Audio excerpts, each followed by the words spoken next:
नमस्कार, मैं शिवालिका और आप देख रहे हैं JJN न्यूज। हल्द्वानी में आगामी ईद पर्व को शांतिपूर्ण और सौहार्दपूर्ण माहौल में संपन्न कराने के लिए पुलिस और प्रशासन पूरी तरह अलर्ट मोड पर नजर आ रहा है। इसी को लेकर पुलिस सभागार में एक महत्वपूर्ण बैठक आयोजित की गई, जिसमें विभिन्न धर्मों के प्रतिनिधियों, मुस्लिम समाज के गणमान्य लोगों और प्रशासनिक अधिकारियों ने हिस्सा लिया। इस बैठक में प्रशासन की ओर से स्पष्ट किया गया है कि सड़क, सार्वजनिक स्थानों और खुले क्षेत्रों में नमाज अदा करने की अनुमति नहीं दी जाएगी। साथ ही सार्वजनिक स्थानों पर कुर्बानी करने पर भी सख्त कार्रवाई की चेतावनी दी है। वहीं अधिकारियों ने कहा कि शासन और प्रशासन के निर्देशों का हर में पालन करना सुनिश्चित कीजिए। बैठक में मौजूद मुस्लिम समाज के लोगों ने भी प्रशासन के फैसले का समर्थन किया है। उन्होंने कहा कि ईद में नमाज केवल चिन्हित स्थानों पर और निर्धारित ईदगाहों में ही अदा की जाएगी। साथ ही लोगों ने भाईचारा बनाए रखने और कानून व्यवस्था का पालन करने की अपील भी की है। इस दौरान मुख्यमंत्री पुष्कर सिंह धामी के सड़क पर नमाज न पढ़ने संबंधी फैसलों का भी स्वागत किया गया। प्रशासन ने बताया कि बनभूलपुरा समेत संवेदनशील इलाकों में अतिरिक्त पुलिस बल तैनात रहेगा और लगातार निगरानी की जाएगी, ताकि किसी भी अफवाह और अव्यवस्था की स्थिति पर तुरंत कार्रवाई की जा सके। ये 28 तारीख को बकरीद का त्यौहार आ रहा है, तो हर साल की तरह इस बार भी जो हमारे नगर निगम क्षेत्र के जितने भी पीस कमेटी के लोग हैं, उनकी बैठक यहाँ पर बुलाई गई थी।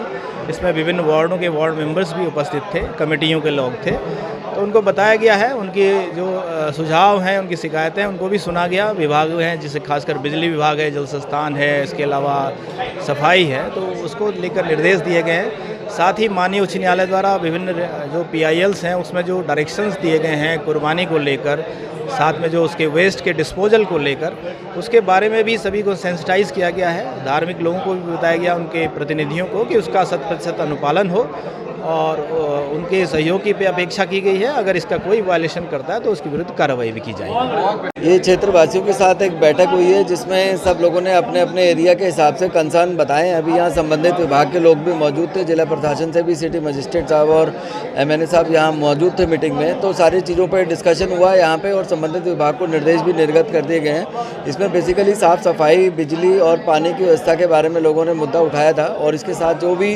प्रोटोकॉल है और जो भी प्रेसिडेंट है उसको फॉलो करने के लिए हम लोगों ने भी निर्देश दिए हैं, इसमें कि कोई भी नई परंपरा यहाँ पे प्रारंभ नहीं होगी, और जो भी शांति व्यवस्था भंग करने का प्रयास करेगा उसको कड़ाई के साथ हम लोग निपटेंगे इसमें। और सोशल मीडिया की विशेष मॉनिटरिंग के लिए हम लोगों ने टीमें भी इसमें गठित कर दी। फोर्स इसमें प्रिवेंटिव हमने लगाया है, इसमें बाहरी थानों से भी इसमें फोर्स जो है हमने डिप्लॉय किया है, और बाकी जो भी प्रेसिडेंट है उसको ध्यान में रखते हुए इसका डिसीजन लिया जाएगा। और फिलहाल अभी इस संबंध में हम कोशिश कर रहे हैं कि यहाँ सड़कों पर नमाज ना हो। आज हमारी अमन कमेटी की मीटिंग थी और शासन प्रशासन से हमने अपनी बात भी रखी है। अभी पूर्व में CM साहब का एक बयान भी आया था, और उस बयान में मैंने CM साहब का कोई बयान सुना था। CM साहब ने भी ये कहा था, जहाँ वो चिन्हित जगह है उसी जगह पर नमाज पढ़ें, कोई नई परंपरा वैसे कोई लागू हम कर ही नहीं रहे। क्योंकि हमारे शहर में एक छोटी सी ईदगाह है, ईदगाह बहुत छोटी है, उसके कारण थोड़े बहुत रोड पर लोग नमाज़ पढ़ लेते हैं, और बाकी हमारे वहाँ 40 से 45 मस्जिद हैं, बाकी सब लोग मस्जिदों में नमाज़ पढ़ते हैं। ये खाली धर्म की बात है कि लोग मुसलमान रोड पर नमाज़ पढ़ता, पूरे हिंदुस्तान में कोई रोड पर नमाज़ नहीं पढ़ता। सिर्फ साल में 2 दफ़े नमाज़ होती है बस, इसलिए आदमी रोड नमाज़ पढ़ता, जो भीड़ ज़्यादा हो जाती है। सड़क पर नमाज ना पढ़े, इसके अलावा गंदगी ना करें, अवशेष जो है बलिया रोड पे ना हो। अच्छी बात है, ये तो हमारी हदीस के अंदर भी है। क्या बोलते हैं कि रोड पे क्या बोल रहे हैं, कुर्बानी करें, ढक्के करें, किसी को हमारी उससे धार्मिक उसको कोई ठोस ना पहुँचे, और जो हमारा ब्लड है जो कुर्बानी का है वो नाली में ना बहाए। ये तो हमारे हदीस में साफ साफ लिखा है, उसको मिट्टी में दफन कर दिया जाए उस ब्लड को। तो सड़क पे नमाज नहीं होगा। सड़क पे हम लोग सड़क पे नमाज़ पढ़ती नहीं है, साल में 2 दफ़े नमाज़ होती है, ईदगाह के अंदर नमाज़ होती है। ईदगाह हमारी छोटी है, थोड़े बहुत लोग अपना रोड पर नमाज़ पढ़ लेते हैं। देखिए, ईद उल अज़हा की नमाज को लेकर के आज की बैठक में ये तय पाया है कि ये ईद उल अज़हा खुशी का त्यौहार है, तो इसको खुशी और अमन और सुकून के साथ मनाया जाए। किसी दूसरे व्यक्ति को कोई ठेस, कोई तकलीफ़ ना पहुंचाई जाए, किसी की भावनाओं को कोई तकलीफ़ ना पहुंचाई जाए। और क़ुरबानी का मतलब ही यही होता है, और खुशी के त्यौहार का यही मतलब होता है कि किसी को किसी तरीके की कोई ठेस, कोई तकलीफ़ ना पहुंचाई जाए।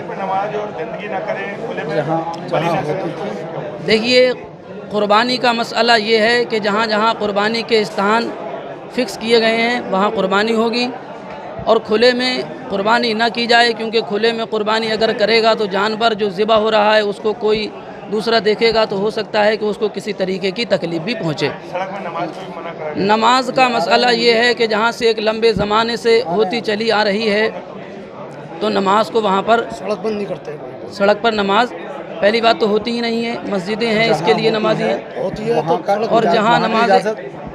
और जहाँ नमाजें होती हैं वहाँ पर एक सुकून के साथ नमाज अदा करी जाए। आपका नाम? मेरा नाम मोहम्मद उवैस रज़ा, इमाम साबरी मस्जिद। फिलहाल के लिए इस खास खबर में बस इतना ही। ऐसे ही तमाम बड़ी खबरें देखने के लिए बने रहिए JJN न्यूज़ के साथ। धन्यवाद।